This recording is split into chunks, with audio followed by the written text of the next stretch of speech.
여러분 안녕하십니까? 민생경제의 핵심 정책들 그리고 이를 둘러싼 뜨거운 이슈들을 알기 쉽고 깊이 있게 풀어드리는 생방송 정책인 이슈 2023년 1월 17일 화요일 방송 시작하겠습니다.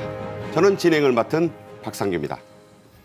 먼저 새해 첫 해외 순방길에 오른 윤석열 대통령의 비즈니스 외교 중간 성과를 자세히 짚어보겠습니다. 먼저 영상으로 만나보시죠. 이번 윤 대통령의 국빈 방문을 계기로 UAE 국부펀드 등이 에너지, 원전, 수소, 태양광, 방산 등의 한국 기업에 300억 불을 투자하고 한국 정부는 이를 적극적으로 지원하기로 하였습니다. 1970년대 오일 쇼크와 연이은 세계 경제 침체 속에서 대한민국은 중동 특수에서 경제 도약의 돌파구를 찾았습니다. 이제 제2의 오일 붐으로 메가 프로젝트를 재개하고 있는 중동에서 우리는 다시 기회를 포착할 것입니다. 네, 두 분 전문가 모셨습니다. 정치학 박사인 김현주 시사평론가, 그리고 여론조사 전문가로 유명하시죠. 배종찬 인사이트 K 연구소장 나오셨습니다. 어서 오십시오. 안녕하세요. 안녕하십니까? 네. 앞서 영상으로도 보셨는데요. 이관섭 대통령실 국정기획수석 그리고 김은혜 홍보수석의 브리핑을 들어봤는데 이 투자 규모 무려 미화 300억 달러. 그러니까 우리 돈으로는 약 40조 원이나 되는 거예요. 이게 그 UAE 사상 최고액의 해외 투자 규모다. 영국이나 중국보다도 월등히 많다. 이런 얘기죠? 수주한 우리나라 입장에서도 사실 단일 국가 규모에서 40조 원에 이르는 투자 약속을 받아냈다는 것은 상당한 의미가 있다고 생각이 됩니다. 사실상 작년에도 여러 차례 윤석열 대통령이 해외 순방을 하면서도 이후 연말 가까이 가서는 앞으로의 모든 순방 계획은 경제를 중심에 놓고 하겠다. 네네. 경제를 기틀에 놓고 해외 순방 일정을 짜겠다라는 점을 이미 밝히신 바가 있고 예. 사실 그 무하메드 대통령 같은 경우에는 왕세제 시절부터 우리나라에 굉장한 관심을 갖고 신뢰를 가지고 있었기 때문에 그러니까요. 이번 정상끼리 만남에서 이렇게 큰 규모의 수주를 한 것 자체도 의미가 있습니다만 앞으로 이를 바탕으로 해서 양국 간 신뢰를 기본으로 한 여러 가지 발전적인 방향을 모색할 수 있다는 점에서 상당한 의미가 있지 않나 그렇게 생각이 됩니다. 네. 배 소장님. 네. 과거 1970년대에는 우리가 기억하듯이 사우디의 건설이라든가 예. 리비아의 대수로 그렇죠. 공사라든가 이런 네. 건설 위주의 중동 붐이 뜨거웠지 않습니까? 이번에 제2의 중동 붐이라 부를 만한 이번 순방의 성과 역시 네. 원전 이렇게 보는 분들이 있어요. 어떻게 보십니까? 그렇습니다. 신성장 동력이라는 것이거든요. 그리고 우리의 원전 기술에 대해서 인정을 받았다. 이게 굉장히 중요한 것이 네. 사우디에 얼마 전에 빈살만 왕세자도 들어와서 원전에 한국을 참여시켰다 이런 이야기를 합니다. 그렇죠. 그 빈살만 왕세자가 이 바라카 원전을 보고서 놀랬다는 겁니다. 예. 예, 어떻게 이런 원전이 있어요? 그만큼 우리의 기술력이 물론 이제 원천 기술은 미국의 웨스팅하우스와 협력을 하지만 건설 쪽은 현대 기술 등 우리의 기술이 세계 최고 수준이거든요. 그러니까 경쟁하는 겁니다. 사우디와 아랍에미레이트 그리고 이 기술력은 이미 입증이 됐고 여기 이제 가성비까지 우리는 너무나 좋다라는 것이거든요. 네네. 또 하나 중요한 게 뭐냐면 70년대 이미 중동에서 쌓아놓은 신뢰도입니다. 동아건설이 가서 리비아 대수로라는 게 말 그대로 바닷물을 중동에 어디에 식수를 구하겠습니까? 열사의 사막에 그 물을 끌어들였죠. 사막이에요. 예. 바로 그때 마치 오아시스처럼 물이 샘솟는 터지는 이 리비아 대수로를 우리가 해냈단 말이거든요. 그러다 그 신뢰가 쌓여서 지금 이른바 신성장 동력, 네옴시티와 같은 디지털까지 가는데 그 연장선상에서 아랍에미리트 방문이 지금 꽃을 피우고 있다고 봐야 되겠죠. 네. 이 바라카 원전 방금도 말씀을 하셨는데 윤석열 대통령이 아주 대규모 경제인들 또 현지의 또 장관들 이렇게 해서 갔었는데 이 바라카 원전 어떤 곳이라고 봐야 됩니까? 이 바라카 원전은 우리나라 입장에서 보자면은 그 해외 첫 수출 원전이라고 할 수가 있고요. 1호다. 그렇습니다. 예. 중동 입장에서도 1호 원전이기 때문에 중동 입장에서도 상당히 의미가 있다. 근데 이 바라카 원전 같은 경우에는 사실 수주는 지난 2009년 이명박 정권 시절에 이미 이루어진 바 있습니다. 지금 14년이라는 그러네요. 세월이 흘렀죠. 1, 2, 3, 4호기. 근데 이제 16일 현지 시간 16일에 윤석열 대통령이 이제 방문한 3호기 같은 경우는 이제 어제 가동식을 가졌던 것이고요. 1, 2호 같은 경우에는 이미 상업 그 운전을 시작을 했고 4호기는 내년에 이제 네. 완공이 될 예정이라고 하는데 사실상 그 모하메드 대통령이 굉장히 우리나라의 신뢰를 갖게 된 계기가 한국은 약속을 지킨다는 거예요. 어떤 상황에서도 그렇습니다. 지킨다. 네. 미국 같은 경우에도 뭐 5, 6년 이상 이제 지체되는 경우가 있었는데 한국은 6년이라는 공기를 딱 지켜서 정말 신뢰를 줄 수밖에 없는 이제 그런 상황이기 때문에 어떻게 보면 대규모의 수주도 이번에 가능하지 않았나 싶고 네. 앞으로의 그 아랍에미레이트 UAE와의 관계는 더욱더 돈독해지지 않을까. 이번에 그 바라카 3호 가동식에 이제 참석한 것뿐만 아니라 여러 가지 산업 분야, 특히 에너지나 뭐 방산 그리고 원전 분야에서 의미가 있는데 특히 지난 정부에서 그 탈원전 기조가 있었기 때문에 아니 국내에서는 탈원전하면서 해외에 원전을 수주한다는 것이 어떻게 보면 좀 괴리가 있지 않나라는 가당차기다. 그렇습니다. 뭐 그런 비판이 많이 있지 않았었습니까? 그런데 이게 원전이라는 게 이제 건설도 중요하지만 사후 관리라는 게 있거든요. 그렇죠. 유지 보수 관리 차원에서도 상당한 이제 금액적인 면에서 우리나라 입장에서는 여러 가지 그 좋은 영향을 미칠 수 있는 부분들이 있기 때문에 네네. 탈원전을 과감히 탈피했기 때문에 어떻게 보면 더욱더 말빨이 먹히는 윤석열 대통령의 이번 순방이 그래서 더욱더 의미가 있지 않나 그렇게 생각이 됩니다. 네, 정리를 아주 잘해 주셨는데 배 소장님, 네. 아랍에미리트 또 스위스를 이제 윤 대통령이 곧 가서 그렇습니다. 네. 뭐 세계의 경제 올림픽이라고도 부르고 예. 뭐 경제 유엔 총회다 이런 말도 있지 않습니까? 그렇습니다. 이곳에 이제 100여 명, 네. 100명이 넘는 아주 대규모, 뭐 규모만이 예. 아니라 그 내용 면에서도 인사들의 면면이 화려한데 이번 바라카 원전에는 뭐 삼성 이재용 또 네. 현대차 정의선 회장 그리고 이제 우리나라에서 억만장자하면 대명사처럼 돼버린 이 만수르. 만수르 맨시티 네. 구단주죠. 예, 예. 부총리 아닙니까? 그렇습니다. 그러니까 동행을 했어요, 같이. 우리나라를 이미 여러 차례 방문을 했던 만수르. 우리가 이제 빈살만 왕세자, 사우디 왕세자를 알기 전에는 대한민국에서 부호 그러면 만수르라고 그랬거든요. 우리나라에 만수르 빌딩도 있고 뭐 기바들어 사람들 그러니까요. 다닌다는 말도 있잖아요. 오죽했으면 우리가 식당을 가면은 만수르 메뉴가 있을 정도로 만수르 세트. 그렇죠. 이른바 네. VIP의 상징 같은 존재가 이제 예. 만수르인데 그러니 이름부터 벌써 만자가 들어가니까 좀 남다르다고 봐야 되겠죠. 그 만자와 뭐 1만만이나 그런 다르긴 다르지만 합니다. 물론 그렇지만 비슷하게 이제- 됐죠. 예. 예. 그리고 상당히 우리 K 컬처에 대해서 정말 매력에 빠져도 첨벙 빠져 있는 인물이 바로 이 만수르 네. 부총리이고요. 더군다나 대통령과의 만남에서 김건희 여사와 이야기를 나누면서 한국에 방문하겠다. 이렇게 이야기를 또 했단 말이에요. 이런 것들 자체에서는 신뢰가 많이 쌓여 있는데 중요한 것은 이번 아랍에미레이트 방문과 또 스위스 다보스 하는 것이 연결되는 것은 윤석열 대통령 경제인들이 대거 참여한다는 건 올해 경제가 어렵다 그래요. 그런데 글로벌 경제 인식을 하는 그 무대에 우리가 주역이 돼서 간다라는 건 엄청난 겁니다. 왜? 네.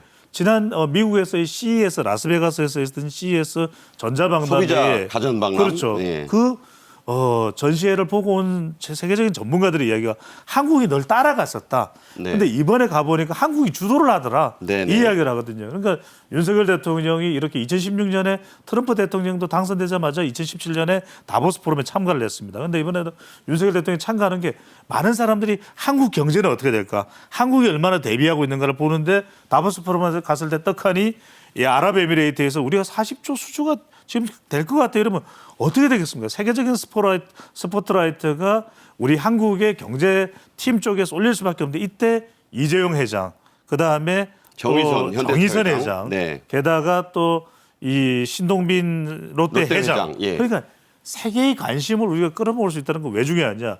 증시는 1월 달이 중요한데 1월에 일종의 주목받는 제뉴어리 이펙트. 네네. 이것을 우리가 그대로 받아들일 수 있고 수용될 수 있고 반짝반짝 빛날 수 있기 때문에 너무나 중요합니다. 여담 같은 얘기지만 이게 우리가 이제 부총리라는 그런 강요로서의 위상도 있지만 이 UAE가 특별하잖아요.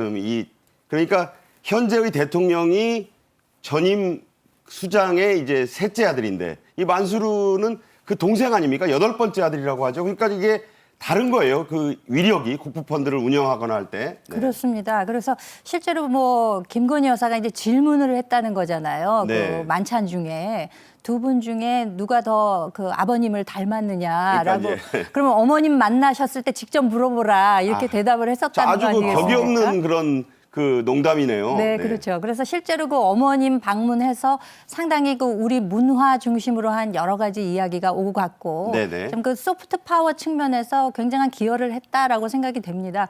우리가 어떻게 보면은 뭐 경제 분야, 통상 분야 이런 것들을 딱딱한 테이블에만 앉아서 하는 것이 아니라 지금은 이제 이미 그 소프트 외교라는 것이 한 분야로 자리 잡을 만큼 특히 우리나라 입장에서는 K컬처라는 것이 전 세계로의 파급력이 있기 네네. 때문에 그런 것을 중심으로 해서 그 어머니와 현 대통령의 어머니와 그리고 대한민국 정상 배우자가 함께 뭐 소프트한 주제로 이야기를 나누지만 이것이 이제 이후에 우리나라를 또 다시 방한했을 때는 또 거기서 이제 또 다른 협력 관계가 모색될 수 있는 그런 차원에서 보기에도 아주 그 좋은 만남이 아니었나 그렇게 이제 평가할 수 있겠습니다. 바로 그런 점 때문에 앞으로의 이제 UAE와의 협력 관계는 더 돈독해질 수 있는 것이고 그런 문화적인 측면은 또 저희가 내일 또 얘기를 더 나눌 거거든요. 네. 자, 이 얘기는 이쯤 하고요. 지금부터는 본격적으로 오늘의 뜨거운 정책, 핫 정책을 짚어보겠습니다. 먼저 영상으로 보시겠습니다.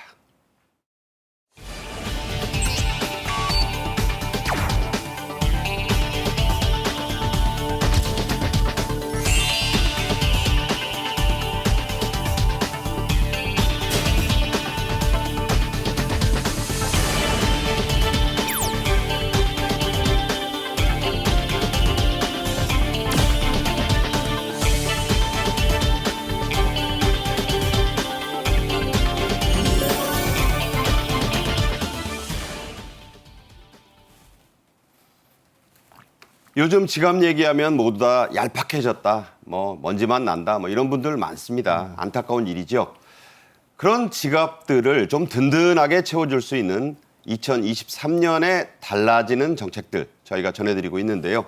어제는 소비기한 표시제에 이어서 또 오늘은 대중교통을 주로 이용하는 청년 또 서민들의 비용 절감을 위해서 정부가 도입한 대중교통 통합정기권 제도를 얘기 나누겠습니다. 자, 근데 이 정기권은요, 이미 있는데 이 앞에 통합이 붙은 것은 과연 질적으로 어떤 차이가 있느냐? 네. 쉽게 좀 정리를 해 주시죠.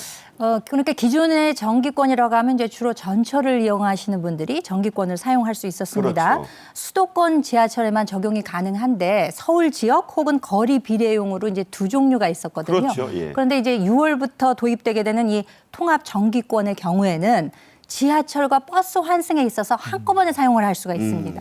그러니까 우리가 뭐 역세권 아파트가 이제 중요한 것이 역세권에 살다 보면은 그냥 지하철에서 내리면 우리 집. 그럼 그렇죠. 참 좋잖아요. 그런데 근데 그게 그게 어려운 얘기죠. 네. 그래서 어쨌거나 버스를 한 번 뭐 환승을 한다든지 어떤 분들은 2번 갈아타고도 이제 집에 가시는 많습니다, 분들이 그런 있는데 분들. 네. 이럴 경우 버스 지하철이 한꺼번에 통합되는 정기권이 있으면 좋겠다라는 국민들의 민원이 상당히 있었습니다. 그렇지요. 네, 그래서 이제 이것이 실제로 이제 발현이 되는 것이 6월부터 또 그리고 전국적으로. 그렇습니다. 수도권에만 적용되는 것이 아니라 전국적으로 확대되는 것도 상당한 의미가 있다고 할 수 있겠습니다. 네.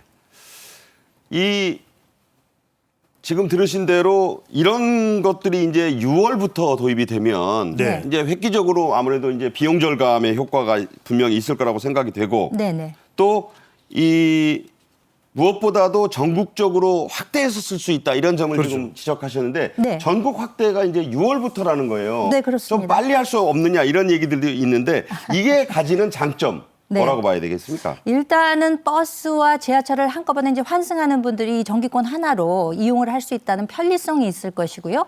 그리고 기존에는 받을 수 없었던 이제 할인 효과가 있게 됩니다. 예, 제가 좀 예시를 들어서 한번 설명을 드려볼게요. 지하철 버스에 이제 통합 정기권을 가지고 계신 분들이 지금 나옵니다. 이제 말씀하십시오. 60회 통행 그러니까 뭐 한 달 내내 이제 출퇴근을 한다는 기준으로 생각을 해 본다면은 기존에 현행 7만 5천 원이었던 것이 사실상 27% 가까운 할인 효과를 가져오게 되는 것이고요. 대단하죠. 네, 수도권에서 조금 먼 거리를 이용하시는 30km 구간을 기준으로 생각해 본다면 이 경우에는 38% 가까운 할인 효과가 있게 됩니다. 그렇기 때문에 주머니가 얄팍한 우리 서민의 입장에서는 이 교통비 앞으로 이제 뭐 상승할 것이다라는 예고가 나와 있기 때문에 네. 이런 면에서 큰 부담을 덜게 되는 것이 아닌가 그렇게 생각이 됩니다. 그러니까 방금 그래픽에서는 1,250원이라고 했지만 이게 이제 1,500원대로 올라가게 되면 네. 그 절감 효과는 더 배가 된다. 네, 이렇게. 그렇죠.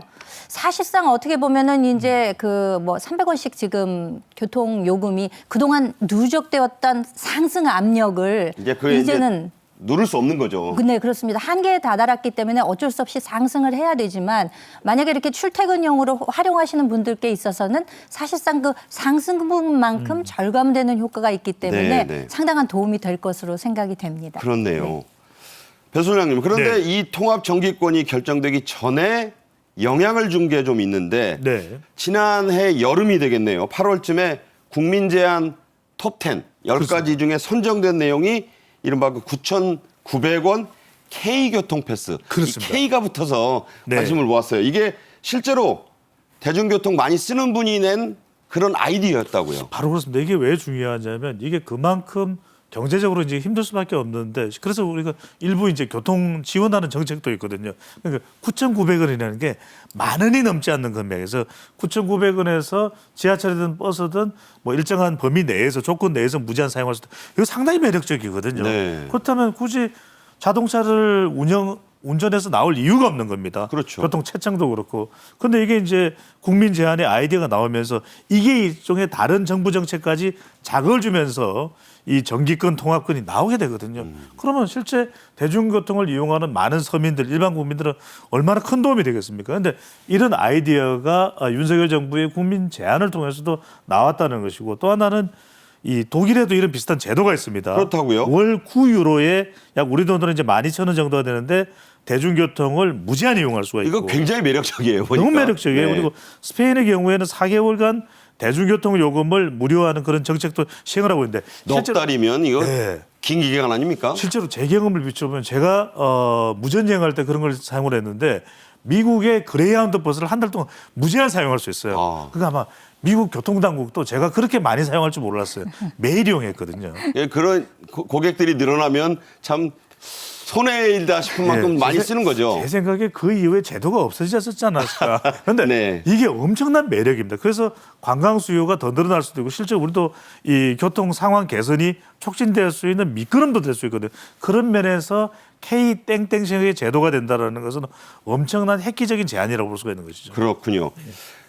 이 김현주 평론가님, 이 통합정기권이 도입된다는 것이 윤석열 정부의 혁신 대표적 과제 중에 하나 아니겠습니까? 네, 작년에 그 행정안전부가 작년 10월 경에 윤석열 대통령 주재하에 국무회의를 열었었습니다. 용산 대통령실에서. 네네. 이때 제시된 것이 정부 혁신 3대 전략, 8대 중점 과제라는 것이 있었거든요. 예. 그러니까 국민들이 일반 일상생활에서 정말 이게 정부가 바뀌니까 확실한 변화가 있구나라는 것을 체감할 수 있도록 하는 네. 전략을 세웠다는 것이죠. 그러니까 사실 국가가 해줄 수 있는 뭐 여러 가지 기본적인 것들 이외에도 실제로 국민들이 일상생활에서 불편하게 여겼던 것들 이런 것들을 찾아가서 직접 그런 서비스를 제공하는 그러니까 소위 얘기해서 이제 퍼블릭 서비스, 네. 공공 서비스를 정말 우리가 찾아가서 하자라는 그런 혁신 과제가 있었습니다. 네. 그때 이제 3대 전략이라고 하는 것이 선제적인 서비스. 네. 그러니까 국민들이 원하는 것을 먼저 찾아가서 미리? 서비스를 예. 하겠다는 것이고요. 소통과 협력. 근데 그 과정 중에 이걸 일방적으로 하는 것이 아니라 국민들이 정말 필요로 하는 것이 무엇인가를 맞춤형인 거죠? 그렇습니다. 네. 파악해서 하자는 것이고요. 그렇게 함으로써 유능한 정부가 되겠다라는 이런 3대 전략이 있었습니다. 네. 그러니까 유능한 정부라는 것이 어떻게 보면은 뭐 큰 차원에서의 여러 가지도 있을 수 있겠습니다만 내가 느끼기에 편리한 것, 내가 가려운 곳을 긁어주는 그렇죠. 것 이런 정부가 되겠다라는 이제 전략이 세워져 있었는데 그러니까 뭐 예를 들어서 복지 멤버십 서비스라든지 혹은 뭐 한 번의 패키지 묶어서 한 번의 패키지라고 해서 묶음. 예 네. 행정 서비스 같은 것도 이렇게 하겠다라는 것이 있었는데 그러니까 원스톱으로 다 해결한다 이런 거죠. 그렇습니다. 그 일환으로 이 지하철 버스 통합 정기권 네. 이것도 실제로 국민 여러분들의 필요에 의해서 도입이 됐고 약속을 했고 올 6월부터 이것이 이제 본격 시행에 들어간다는 점에서 의미가 있지 않나 싶습니다. 그렇군요. 네. 그런데 이제 앞서도 잠깐 얘기했지만 이 좋은 서비스가 네. 6월이면 이제 1월이고 이제 초순인데 너무 이제 5달 이상 뭐 정도 기다려야 된다는 것 때문에 네네. 이거 좀 더 빨리 실수할 수는 없느냐 이런 그 부탁들도 있고 민원도 있는 것 같아요. 예. 이 부분이 좀 빨리 당겨질 수 있는 거로 가능성은 없습니까? 저는 박영급께 여쭙고 싶어요. 그러니까 네네. 뭔가 너무 서두르다가 일에 차질이 빚어지는 게 낫습니까? 조금은 우리가 더디게 하더라도 제대로 해서 가는 게 낫겠습니다. 다져서 가는 거. 그렇죠. 이제 네. 왜 그러냐면은 앞서 우리 김현준 박사님께서 너무 잘 설명해 주셨는데 통합이 된다는 것이거든요. 버스와 지하철이 통합된다. 중앙과 지방이 통합된다. 이 이야기거든요. 그렇죠. 여기는 뭐냐면 시스템의 준비가 필요합니다. 근데 그거 제대로 안 돼가지고 졸속으로 가면 안 된다. 서울에서 사용했는데 광주에 가서 안 된다. 그러면 안 되잖아요. 그것까지 다 하고 또 관계 연구기관과의 또 절차 협의를 통해서 행정적 절차도 거쳐야 돼요. 이거 주무구구식으로 할 수가 없습니다. 시뮬레이션도 충분히 해보고, 그럼요. 네, 그럼요. 시범도 좀 해보고. 그럼요. 제대로 돼야 되는 그 기간만큼은 또 필요하다는 것이죠. 네. 이렇게 이제 그 시점이 좀 궁금해진 게 앞서도 이제 우리 김평론가께서 말씀하셨지만 대중교통 요금이 이제 곧 오른다. 그럼 얼마나 오를 거냐 궁금해 하시는 분들이 많거든요. 어떻게 예상됩니까? 그 서민의 발이라는 차원에서 이게 이제 또 매일 요금이 나가는 거기 때문에 굉장히 민감하실 수밖에 없습니다. 네. 그렇지만 그동안 정말 상승 요인이 많았음에도 불구하고 압력으로 그냥 누르다가 전기요금도 마찬가지 아니겠습니까? 그렇죠. 한전 전기요금 인상을 누르다가 이게 이제 한꺼번에 어떻게 보면 인상이 되게 되는 그런 효과가 있는데 지금 300원씩 오르게 됩니다. 300원. 버스와 지하철 공히 300원씩 오르는데 이게 지금 8년 만에 이루어지는 인상입니다. 2015년 이후에 이제 첫 번째 인상이 이제 되겠는데요. 그러니까 출퇴근 대중교통비로 따져보자면은 24%가 이제 인상되기 때문에 그 폭으로 봐서는 적지 않습니다. 그렇죠. 5% 가까이 오르는 거니까. 그렇습니다. 그렇지만 어쨌거나 이것이 이제 지속 가능성 차원에서 보자면은 그동안에 이제 적자를 해소하면서 이용하시는 분들이 충분히 안전한 환경에서 이용하실 수 있도록 하는 그 근거를 제시하는 것이기 때문에 어쩔 수 없이 이제 오르기는 합니다만 300원씩 인상분에 대해서는 이를 정기적으로 이용하시는 분들이 아까도 설명드렸다시피 통합전기권에서 이제 할인 혜택을 받으실 수 있기 때문에 그분들께는 그다지 큰 상승이 있었나라는 생각은 조금 없을 수 있다는 점에서는 좀 다행이라는 느낌이 듭니다. 네, 그렇군요. 여기서요. 이제 모르는 세대도 있고 이게 라떼 토크가 될 수도 있는데 좀 쉬어가는 저희 KTV에는 과거의 그 영상들이 자료로 방대하게 남아 있습니다. 대중교통 하면 떠오르는 그 시절의 그 추억. 출발. 그때 뭐 오라이 그러지 않았습니까? 예. 뭐 뒷문을 탕 치면서 외치던 그런 버스 안내양 누나 저도 기억이 나는데 그때 그림 한번 보시죠.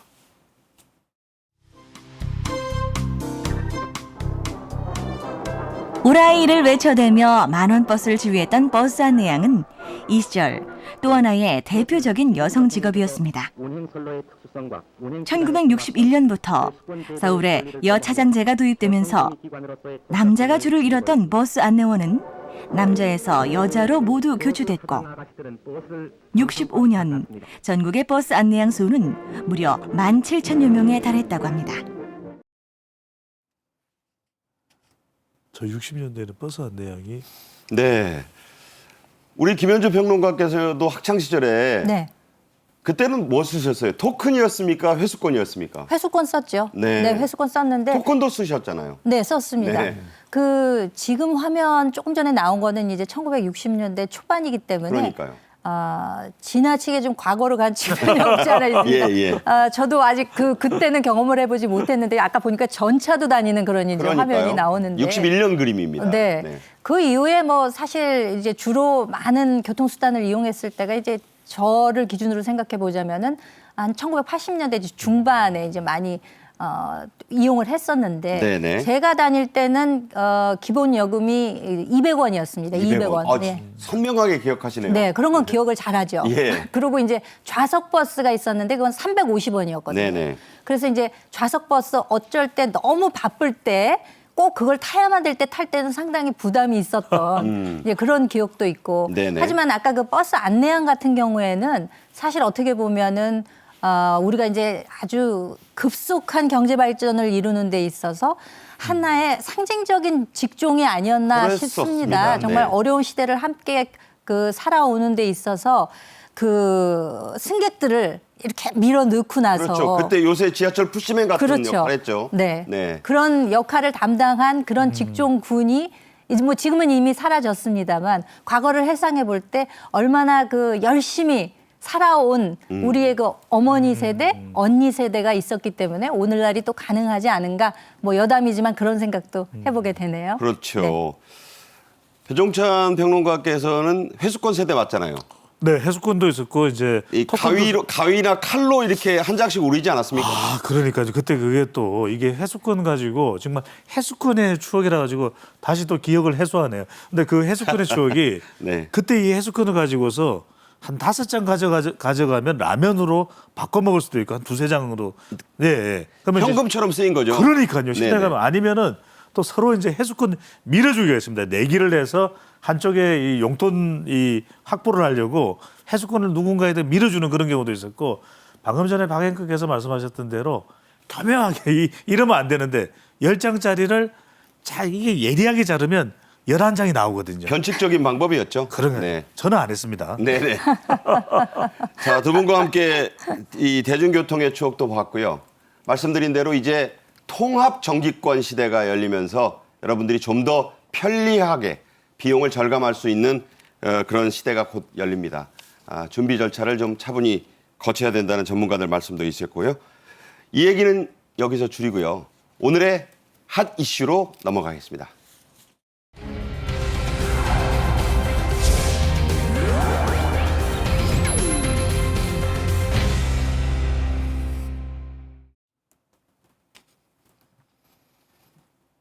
부동산 시장을 살려라. 윤석열 대통령의 강력한 지시가 있었지요. 자, 이 이야기 이제 나눠볼 텐데 먼저 영상부터 보시겠습니다.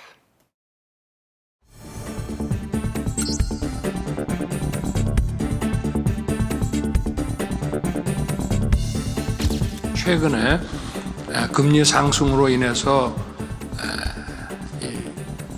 연착륙이 아니라 이 경착륙 위험성이 높기 때문에 특히 수요 측의 규제를 과감하게 속도감 있게 풀어야 될 것입니다.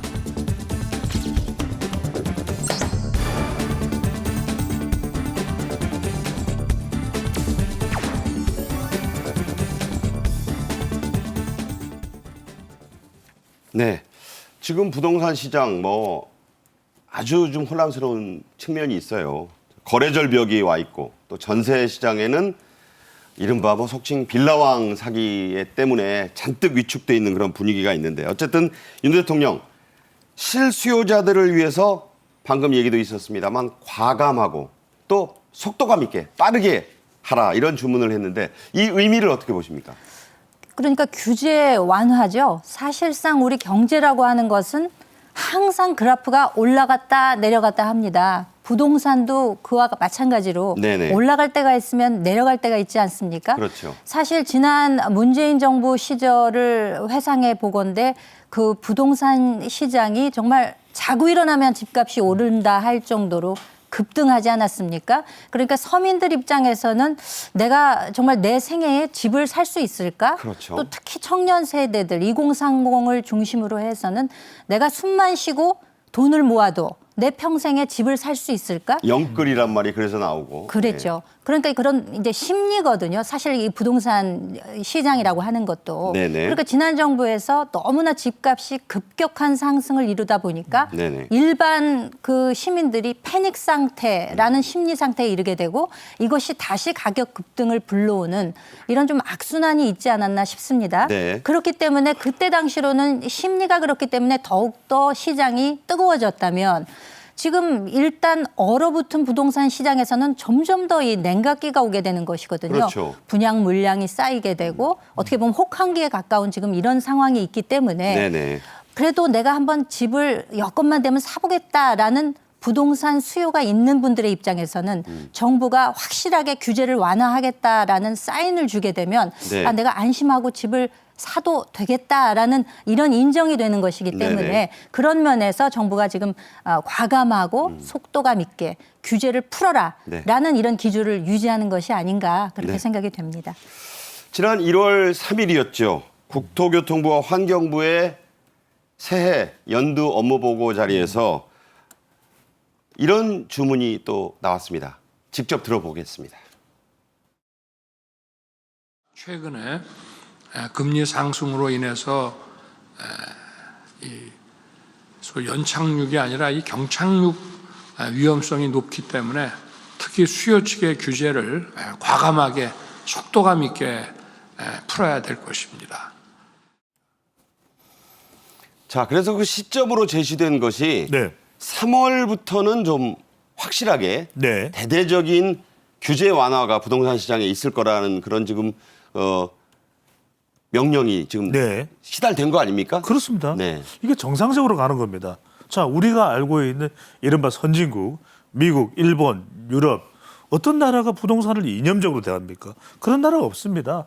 그러니까 부동산은 경제의 한 부분인 것이고 이 부동산 지표를 통해서 미국 같은 경우에도 샌프란시스코 지수도 있고 여러 가지 필러 지수도 있고 이걸 통해서 부동산 시장을 어떻게 운영하느냐의 차원을 이야기하지 네. 이것을 부자의 문제, 이념의 문제, 진보의 문제, 보수의 문제로 다루지 않아요. 유럽도 마찬가지고. 하지만 이제 사회주의 차원에서 뭔가 보완해야 될 게 있으면 보완을 한 것이지 큰 줄기에서 이거는 경제 문제입니다. 그렇다면 부동산 할 때 중요한 것이 우리가 이거는 역대 정부가 왜 실패하느냐. 네. 경제 문제로 정상화시키지 않은 겁니다. 그런데 저는 윤석열 대통령의 시각이 경제 문제로 본다는 거예요. 결국 부동산은 공급이 있습니다.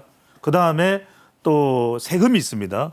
그다음에 또 규제가 있습니다. 그런데 다 합리적으로 해서 우리 박영근께서도 우리 김 박사님께서도 판단하시건데 내가 살고 싶은 곳에 내가 생각하기에 적합한 가격으로 집을 사는 것 그 이상으로 좋은 게 있습니까? 인간의 욕망이라고 봐야겠죠. 그러니까요. 근데 그걸 할 수 있게 만들어주는 것이 저는 경제다. 다만 이제 우리가 경제 논리로만 갔을 때 부족할 수 있는 부분이 사각지대, 저소득층은 분명히 힘들 수 있거든요. 그런 것을 보완해 줄 수 있는 장치를 합리적으로 만드는 것이 네. 바로 중요한 부동산 정책인데 그 정상화의 길로 윤석열 정부의 부동산 정책이 원희룡 장관의 국토교통부의 정책이 가고 있다라는 거. 네. 여기에 초점을 맞출 필요가 있겠죠. 국토교통부 업무보고에서도 그 내용이 나왔지만 징벌적 과세로 인해서 많은 국민이 고통을 받았다 이런 얘기를 했거든요. 그 얘기를 듣고 또 얘기를 나눠 보겠습니다. 과거 정부가 이 부동산 문제, 환경 문제를 어떤 정치와 이념의 문제로 인식을 했습니다.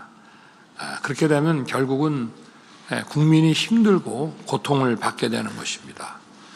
규제부처가 아니라 민생부처라고 생각을 하고 또 정치와 이념에서 출발할 것이 아니라 전문성과 과학에 기반해서 일을 해야 될 것입니다. 자, 저 이야기대로 공정한 부동산 시장의 형성 이런 이제 화두를 던진 거거든요. 그렇습니다. 이 공정하다는 것의 참뜻 어디에 있다고 보시는지.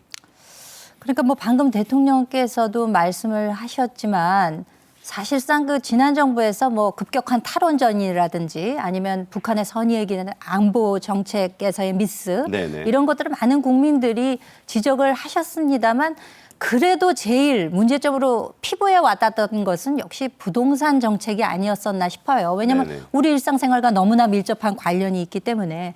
근데 그런 것들에 어떻게 보면 비정상의 정상화라는 네. 차원에서 그 기조 위에서의 한 가닥이다라고 이제 보시면 될 것 같고요. 사실상 이 부동산에 있어서 지난 정부에서의 그 징벌적인 과세제도. 과세. 그러니까 내가 집을 사지도 갖고 있지도 팔지도 팔지도. 못하게 네. 하는 일종의 그런 징벌적 과세. 그러니까 이제 집을 가진 사람을 뭐 심하게 얘기하면 악마화했다. 이런 표현을 일각에서는 하시는 분들도 계셨거든요. 그리고 집을 가지고 있어도 한 채 가진 사람이랑 또 다주택자 이렇게 또 나누어서 보는 일종의 뭐 갈라치기라고 할까요? 네, 좀 네. 그런 점에서 집 있는 사람 또 집을 여러 채 가진 사람을 좀 안 좋게 보는 이거는 뭐 이념에 따라서 조금 나눈 것이라고도 볼 수 있기 때문에 방금 이제 공정이라는 얘기를 하셨습니다만 그러니까요. 이 공정이라는 게 뭐겠습니까?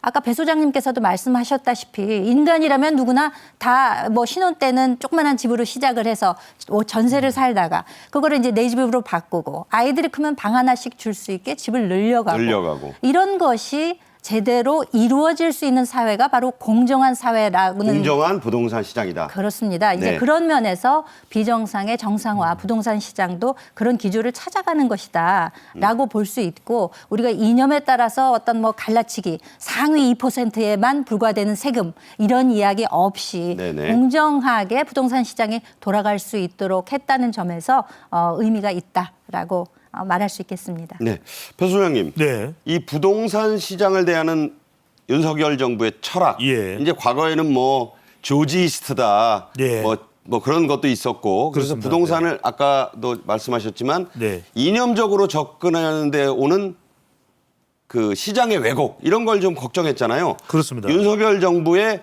부동산 철학은 뭐라고 보십니까? 저는 정상화로 가는 것이죠. 결국은 경제적인 문제로 생각한다라는 네네. 것이 무엇보다도 중요할 수밖에 없고 그렇게 했을 때 부동산 관련 정책도 경제적인 변수를 가지고서 제대로 평가하게 되는 것이거든요. 네. 문재인 정권 때 가장 크게 문제 삼은 것은 뭐 세금이나 이런 제도에 대해서도 불합리성을 지적을 했지만 정작 해야 될 일. 왜 LH 사태가 터진 겁니까?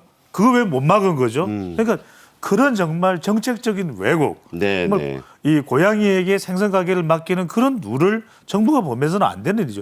그 나머지는 시장에 맡기면 되는 겁니다. 네. 분양권 상한제나 너무나 복잡해요. 그걸 다 이해하고 투자할 국민이 어디 있습니까?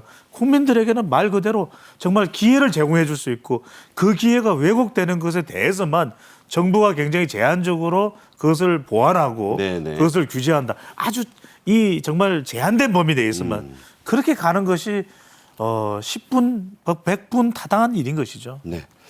김현주 박사 저도 그 과거에 쓰신 SNS에서 차차 맥이 잡혀가고 있는 느낌이다. 방송에서도 그런 말씀하셨고 그때 이제 그 표현이 아주 정확하게 기억이 나는데 그런 표현을 쓰신 이유가 있으실 거 아니에요. 어떻게 보셨기에 그런 표현이 나왔습니까?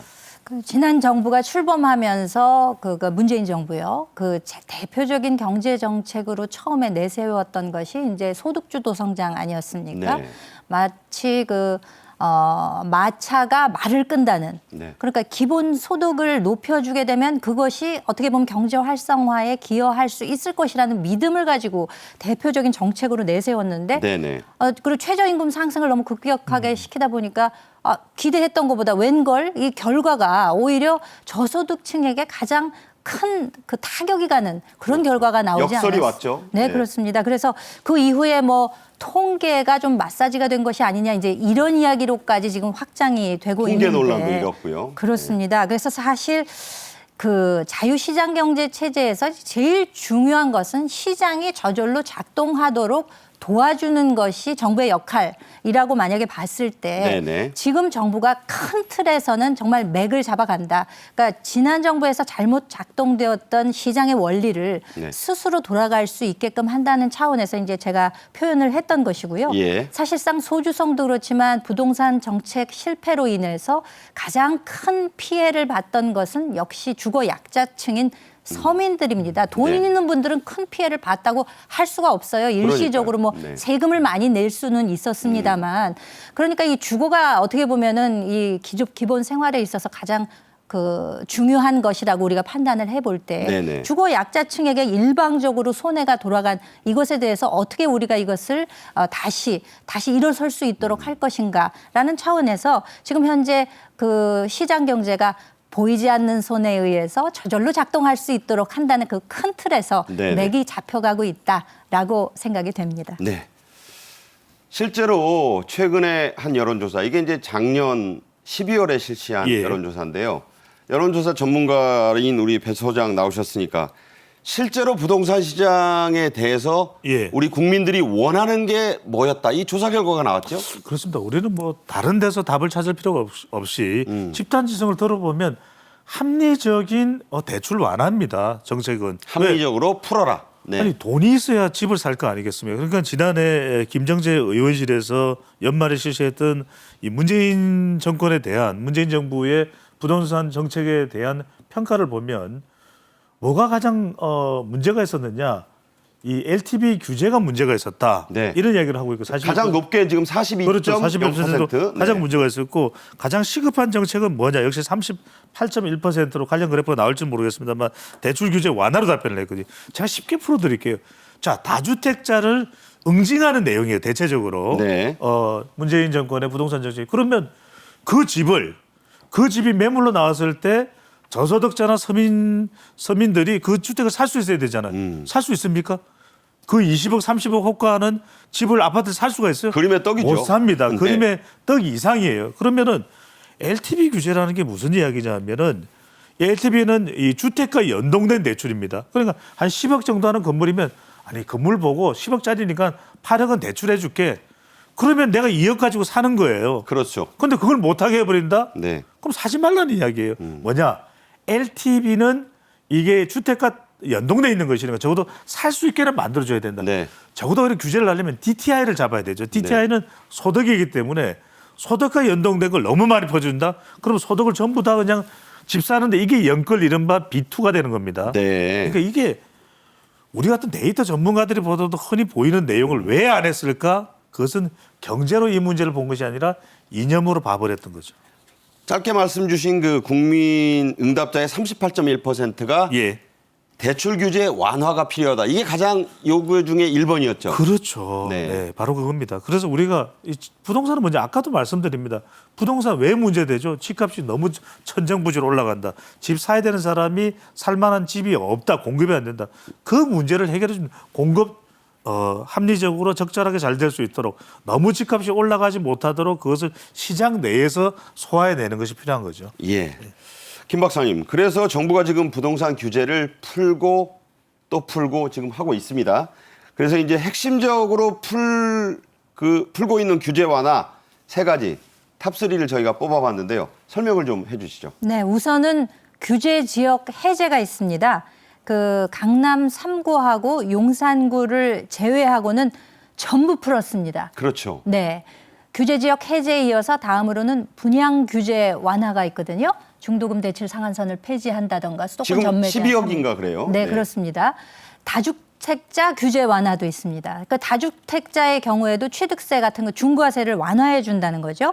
그 중도금 대출 규제 폐지에 관해서는 뭐 12억 이하만 과거에 가능했었다면은 네. 당초 9억 원 이하로 제한했던 그 중도금 대출을 11월 말에 이제 이게 올라간 것이거든요. 예. 근데 이 규정조차도 앞으로는 아예 없애겠다. 지금 이런 방향으로 지금 나아가고 있습니다. 그리고 1인당 5억 원까지로 제한했던 인당 중도금 대출 한도도 폐지할 것으로 지금 예상이 되고 있습니다. 네. 그리고 또 전매 제한 같은 것도 이제 대폭 완화가 될 예정이거든요. 그렇죠. 사실 이 집값이 하락되다 보니까 분양가보다 오히려 집값이 낮아지는 소위 역전이 일어나는 거죠. 네, 그렇죠. 네. 소위 얘기하는 마피. 마이너스 프리미엄 주택이라던가 마피, 예. 아니면은 프리미엄이 거의 없는 형태의 무피.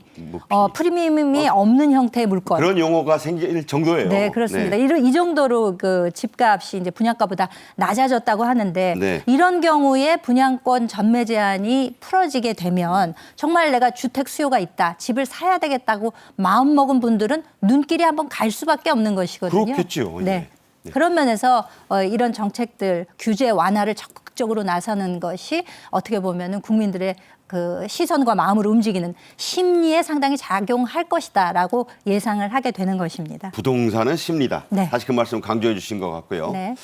윤 대통령은 이른바 영끌족. 자, 여러분 많이 들어보신 용어입니다. 이 영혼을 끌어모으다시피 해서 빚을 내서 대출을 받아 집을 사거나 또 전세를 구한 우리 청년 세대, 2030 세대를 위한 대책도 지시를 했는데요.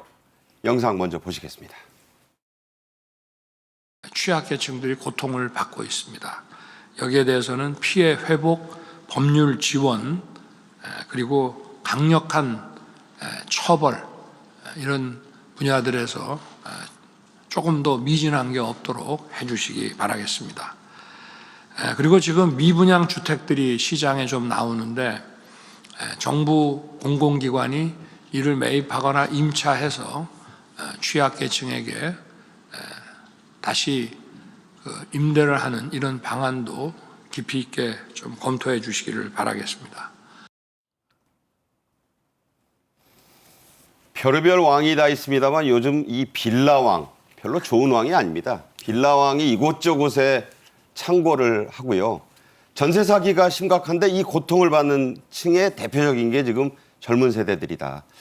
실례로 서울 강서구의 화곡동 같은 곳에는 지금 아주 그냥 서로 믿지 못해서 임대인도 임차인도 지금 불안에 떤다. 이런 보도를 제가 오늘 아침에 봤습니다만 자, 이 2030 세대에서 이 전세자 사기 피해가 가장 심각하다, 크다 이런 얘기인데 그렇습니다. 실제로 실태가 그렇습니까? 그렇습니다. 심각합니다. 지금 윤석열 대통령도 강조했듯이 빌라왕은 사실상 해석을 해보면 빌런입니다. 빌런. 악당입니다. 악당. 해서는 안 되죠. 왜냐하면 네. 이 발음이 비슷하네요. 그러니까요. 이것도 마찬가지로 네. 자기들이 경제적 부당한 이익을 취하겠다는 건데 왜 이런 일이 주로 이제 수도권입니다. 수도권에 이른바 임대할 수 있는 집을 잔뜩 짓습니다. 네. 짓고 난 다음에 이 20대 30대는 경험이 미숙하죠. 지금 잠깐 예. 말씀 도중에 이 피해자를 보면 예. 20, 30대가 무려 뭐 68%가 넘어요. 그렇죠. 수도권이 또 압도적이고. 근데 압도적이죠. 그런 예. 이유는 뭐냐면 그만큼 수요가 있거든요. 네. 수요가 있고 주로 이제 20, 30대니까 취약하죠. 이런 지식이. 네. 그러다 보니까